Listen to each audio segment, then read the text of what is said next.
Students, welcome to Professor Hamiz Vlogs again. நாம இப்போ பார்க்க போகிறது என்ன அப்படின்னு கேட்டிங்கன்னா ஒரு ரீஜென்ரேட்டிவ் சர்க்யூட். இந்த ரீஜென்ரேட்டிவ் சர்க்யூட்டை பொறுத்தளவுக்கு உங்களுக்கு வழக்கம் போல் ஒரு ஹைட்ராலிக் ரிசர்வாயர், ஃப்ளூயிட் ரிசர்வாயர், அதில் ஆயில் இருக்கும். ஆயில் வந்து ஃபில்டர் இருக்கும். ஃபில்டரில் ஆயில் வந்து என்ன பண்ணும், ஃபில்டர் பண்ணி ஆயிலை வந்து ஃபில்டர் பண்ணி இதை அனுப்பும். ஃபில்டர் அனுப்புறது வந்து ஒரு பம்புக்கு போகும். Pump driven by motor. இந்த மோட்டர் வழியாக வந்து ஃப்ளூயிட் அப்படியே மேலே போகும். மேலே போகிறது வந்து ஒரு ப்ரெஷர் ரிலீஃப் வால்வை தாண்டி போகும். ஸோ ப்ரெஷர் இருந்துச்சுன்னா, எக்ஸஸ் ப்ரெஷர் இருந்தால் அது வழியாக ரிலீவ் ஆகி ஹைட்ராலிக் ஆயில் வந்து ட்ரெயின் ஆயிரும், இந்த ரிசர்வாயரில் விழுந்துடும். இது நார்மலாக உங்களுக்கு தெரியும். அதுக்கப்புறம் ஒரு டிசிவியில் போகும். டிசிவியில் பார்த்தீங்கன்னா இப்போ நீங்கள் பார்க்குற டிசிவி என்னன்னு கேட்டிங்கன்னா 4-way 3 பொசிஷன் டிசிவி. இது ஃபஸ்ட்டு பொசிஷன், இது செகண்ட் பொசிஷன், இது தேர்ட் பொசிஷன். இதில் 4 வழியில் வந்து இந்த 3 பொசிஷன் ஆப்ரேட் ஆகிற டிசிவிங்கிறதுனால தான் இது 4-way 3 பொசிஷன் டிசிவி யூஸ் பண்ணுறோம். சரிங்களா? இந்த நார்மலாக நீங்கள் இந்த பொசிஷனையும் நீங்கள் வந்து ஏற்கனவே பார்த்துருப்பீங்க.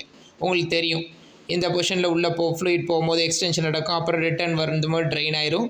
அதேமாதிரி இந்த ஃப்ளூயிடில் இந்த பக்கம் ஃப்ளூயிட் பொசிஷன்ஸில் இந்த பக்கம் போய் இந்த ஃப்ளூயிட் இப்படி போச்சுன்னா இங்கே தள்ளும். அதே நேரத்தில் அங்கே இருக்கிற ஃப்ளூயிட் இது வழியாக ட்ரெயின் ஆயிரும். இந்த 2 பொசிஷனும் நீங்கள் எப்படி நடந்திருக்குங்கிறத நம்ம பழைய வீடியோஸில் பார்த்தீங்கன்னா உங்களுக்கு புரியும். ரைட்டுங்களா? இப்போ இந்த ரீஜென்ரேட்டிவ் சர்க்யூட்டுக்குன்னு ஒரு பொசிஷன் இருக்குது. ரீஜென்ரேட்டிவ் சர்க்யூட்னா ஒன்றும் இல்லை, போகக்கூடிய வழியாகவே ஃப்ளூயிட் உள்ளே போய் தள்ளி அந்த எக்ஸஸ் அது உள்ளே இருக்கக்கூடிய ரிமைனிங் ஃப்ளூயிடு எந்த வழியாக எக்ஸிட் ஆகும்னா வந்த பாதை வழியாகவே எக்ஸிட் ஆகி வர்றதுக்கு பேர் தான் என்னது, இந்த ரீஜென்ரேட்டிவ் சர்க்யூட்.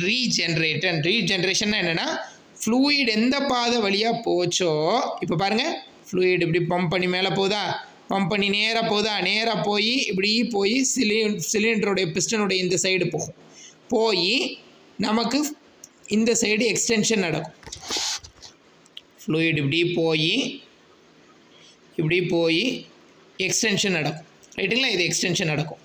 எக்ஸ்டெண்ட் ஆன உடனே இந்த இங்கே ஃப்ளூயிட் டெபாசிட்ஸ் இருக்கும் இல்லையா, இந்த ஃப்ளூயிட் டெபாசிட்ஸ் ஃபுல்லாக எங்கே வழியாக வரும், இதை எங்கே கனெக்ட் பண்ணியிருக்காங்க, வந்த வழியாகவே இதையும் கனெக்ட் பண்ணி விட்டுருக்காங்க.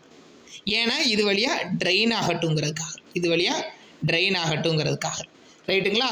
இது வழியாக வந்த வழியாகவே திருப்பியும் அதே ஃப்ளூயிட் லைனை கனெக்ட் பண்ணி விட்டுருந்தாங்கன்னா அதுக்கு பேர் உங்களுக்கு ரீஜென்ரேட்டிவ் சர்க்யூட். இதுக்கு பேர் தான் என்னது, ரீஜென்ரேட்டிவ் சர்க்யூட். ஸோ இந்த ரீஜென்ரேட்டிவ் சர்க்யூட்டை வந்து நிறைய அப்ளிகேஷன்ஸில் பயன்படுத்துகிறாங்க.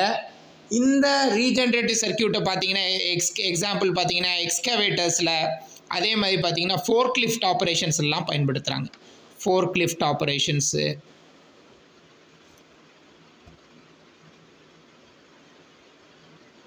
எக்ஸ்கவேட்டர்ஸ் எல்லாத்துலேயும் பயன்படுத்துகிறாங்க. தேங்க்யூ.